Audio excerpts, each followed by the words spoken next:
Hi friends, నమస్తే. Welcome to our channel SP vehicles. Friends, ఈరోజు మీ ముందుకు ఒక సెకండ్ హ్యాండ్ వెహికల్ తీసుకోవడం జరిగింది. ఫ్రెండ్స్, మీ యొక్క వెహికల్స్ ఏవైనా అమ్మాలనుకుంటే స్క్రీన్పై కనిపిస్తున్న మా వాట్సాప్ నెంబర్కి డీటెయిల్స్ పంపండి. ఫ్రెండ్స్, ఎటువంటి ఒక్క రూపాయి ఖర్చు లేకుండా మీ వెహికల్స్ అనేది మన ఛానల్లో ప్రమోట్ చేయడం జరుగుతుంది. ఫ్రెండ్స్, మీరు కనుక మా ఛానల్ని ఫస్ట్ టైం విజిట్ చేస్తున్నట్టయితే సబ్స్క్రైబ్ చేసుకోండి.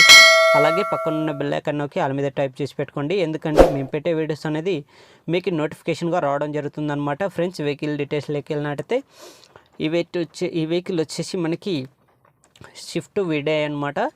ఈ వెహికల్ చూసుకున్నట్టయితే 2016 model single owner maintenance vehicle. ఈ వెహికల్ వచ్చేసి నాన్ యాక్సిడెంట్ వెహికల్. ఈ వెహికల్ చూసుకున్నట్టయితే మనకి రీడింగ్ వచ్చేసి 1,00,000 కిలోమీటర్స్ అయితే తిరిగిందనమాట. వెహికల్ వచ్చేసి నాన్ యాక్సిడెంట్ వెహికల్, గుడ్ కండిషన్లో ఉంది. ఎక్కడ అనేది వెహికల్ పై అనేది డెంటింగ్స్ అనేది పడలేదన్నమాట. వెహికల్ అయితే ఓనర్ అయితే ఎవరైతే ఉన్నారో వాళ్ళు చాలా నీట్నెస్గా మెయింటైన్ చేశాను అని చెప్పడం జరిగింది. ఈ వెహికల్ వచ్చేసి మనకు చూసుకున్నట్టయితే టైర్స్ వచ్చేసి 80% అయితే వర్క్ చేస్తాయని చెప్పడం జరిగింది. వెహికల్ అనేది చాలా నీట్నెస్గా మెయింటైన్ చేశామని చెప్పడం జరిగింది. Non accident vehicle. ప్రైస్ చూసుకున్నట్టయితే 4,80,000 అని చెప్తున్నారు. ఇది ఫిక్స్ రేట్ ఏం కాదు, కొంచెం తగ్గే అవకాశం ఉంది.